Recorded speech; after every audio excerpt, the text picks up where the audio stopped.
का आवश्यकता नहीं है। भारतीय रेलवे माल गोदाम श्रमिक संघ जो आपका संगठन, आपका परिवार है, आपके साथ 24 घंटा खड़ा है। कुछ आदमी के गलत करने से संगठन खत्म नहीं हो जाता। बिल्कुल। हमारे परिवार में हमारे साथ रह करके आपका विश्वास जीत करके आपके साथ जो धोखा दिया, आज कितनी दुख की बात है। हमारे रंजीत सिंह इतने शरीफ आदमी, जिनको कि आज पब्लिक के नजर में इनको क्या क्या नाम दिया जा रहा है। आज हमारे एक भाई कहाँ से आप हैं? जलालाबाद से, जिसको जो मजदूर के बीच में एक प्रतिष्ठा सम्मान था, उसके कहने पर हजारों लाखों रुपया उठा के दे दिया। आज इनको चोर कह के मजदूर अपमानित कर रहा है। हम इनका अपमान नहीं होने देंगे।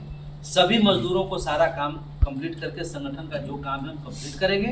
और हरियाणा और पंजाब के पदाधिकारी जो नियुक्त होंगे, तुरंत उनका हम लोग लेबर मिनिस्ट्री के साथ बैठक करा करके हर माल गोदाम का वेरिफिकेशन कराना, हर माल गोदाम पर जो समस्या सरकार के द्वारा जो डिमांड मिला है, तुरंत उसको डीआरएम के साथ जो संबंधित अधिकारी सबके साथ बैठक करके तुरंत लागू भी कराने का काम करें, है ना करेंगे। दूसरा, मैं आपको अभी तक 1998 से लेके 2021 मतलब ये 23 तक जो भी काम हुआ उसके बारे में मैंने पूरा डिटेल्स आपको बताया था। आज मैं आपके सामने ये हमारा 9 अक्टूबर की जो बैठक उसका जो चिट्ठी आया था सरकार की तरफ से, ये 9 अक्टूबर चिट्ठी की मीटिंग का चिट्ठी है।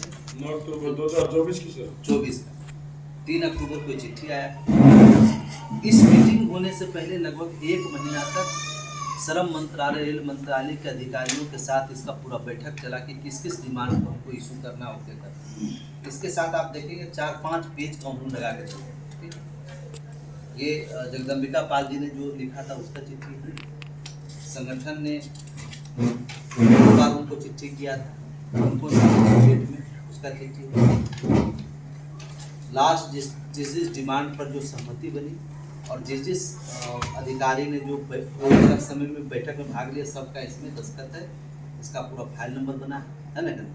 और उसमें हुआ कि इम्प्लीमेशन ऑफ एक्सेप्टेड डिमांड, जो 2021 में मैंने बताया, अभी 13 डिमांड हम लोग को सरकार ने एक्सेप्ट किया। उस पर सारी मांगे पर डिस्कस हुआ, फैसला लिया गया। आपने देखा पढ़ा तो चिट्ठी उस इम्प्लीमेंट करने को लेकर फैसले की लायक पूरी हमारा भाई जो है, हमारा जो माल गोदाम का मजदूर है, आज काम करते करते किन्हीं मजदूरों को 60 साल हो गया। यहीं पर बहुत सारे लोग बैठे हुए, किसी आप काम करने की स्थिति में नहीं, तो उनके जगह पर उनके बच्चों को रोजगार लगे या जिसको चाहते हैं उनको रोजगार मिले।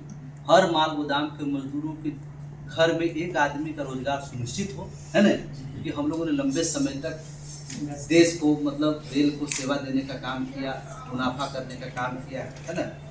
लेबर मैनेजमेंट सिस्टम वहाँ पे बहाल, लेबर मैनेजमेंट किस तरह का होगा वो भी ये पॉलिसी इसमें है, मैं आपको बता दूँ। और ये सारी facility 6 authorization and identification by Indian railway की तरफ से हो, भारतीय रेलवे माल गोदाम श्रमिक संघ को प्रस्ताव में शामिल हुआ है ना करें। तो हम ये सारे कामों में जो पदाधिकारी नियुक्त हो रहे हैं, जो गोदाम कमेटी बनाएंगे, प्रदेश कमेटी में नियुक्त कर रहे हैं, इनके सहयोग से आपको इस लायक बनाएंगे कि आप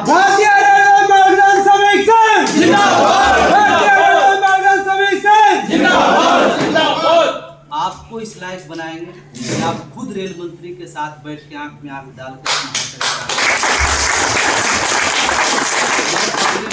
भाइयों में से ऐसे ऐसे लोगों को तैयार करूंगा।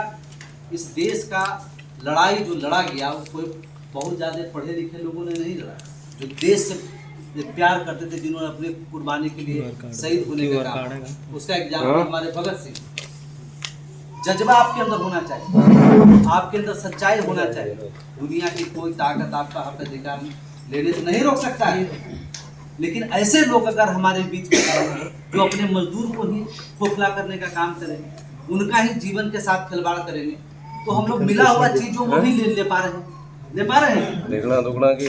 और अफसोस की बात ये भी है आज देश बना दो ना कि साबित होने के बावजूद भी कई माल गोदाम के लोगों ने लिखित में दिया, आज 1.5 साल से नरवाना हमारे कैथल के, उपलाना के बलविंदर सिंह जी द्वारा कई बार, उसके बाद साबित हुआ, जांच रिपोर्ट आया, तब जाकर उसको निष्कासित करने का काम किया गया।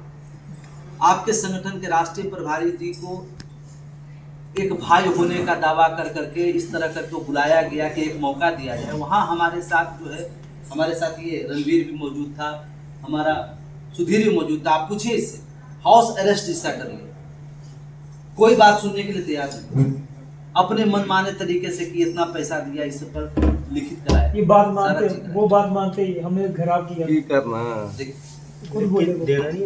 जो पैसा उसने दिया अभी मैंने सब हिसाब दिखाया, मुश्किल से 300 से 400 रुपया करके प्रत्येक मजदूर से चंदा 6 साल में संगठन हुआ है। क्या संगठन ने कोई अपराध कर दिया? और एक माल गोदाम के मजदूर से बता रहे हैं कि 16,000, 20,000, सुपरवाइजर के नाम पर 2 लाख, 2.5 लाख, 3 लाख ऐसे करके पैसा दिया। 12 लाख 14 लाख मांग रहे थे जी। 12 लाख रुपया मांगता है, बताइए।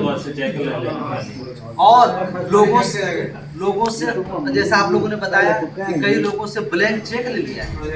1 लाख हमारे यहाँ से गया तो अरे पहले जो अपने फरीदकोट में मीटिंग हुई थी, हमने पत्रकार ले थे, रंजीत भी बोला था, उदो बाज उठाई थी, मतलब बंदिया ने, अपने लड़कियां ने, कहते हमारे से 2-2 लाख लिया जा रहा है। ये मीडिया के सामने बोले तो रुकवा दिया तो। हाँ बोले थे मीडिया के पास, काफी सारा बोले थे। उधर पोल खुली थी, अरे ਅਸੀਂ ਚੁੱਪ ਕਰਦੇ ਹਾਂ ਇਸੇ ਗੱਲ ਅਸੀਂ ਉਹ मीडिया ਜਿਹੜੀ ਜਾਂਦਾ है उसमें लगाती है, सारी लगाती है, ਅਸੀਂ थोड़ी डिलीट कराती है। हमारे मजदूर भाई अगर किसी को देना जानते हैं तो उससे लेना भी जानते हैं, समझ लीजिए। ये देश हमारा किसान मजदूरों का है, इसके साथ जो नाइंसाफी करेगा वो धरती के किसी कोना में रहेगा, वो सुख चैन से नहीं रह सकता। गरीब का जो हाय होता है उससे तो पहाड़ पिघल जाता है, आदमी कौन सा चीज है कि नहीं?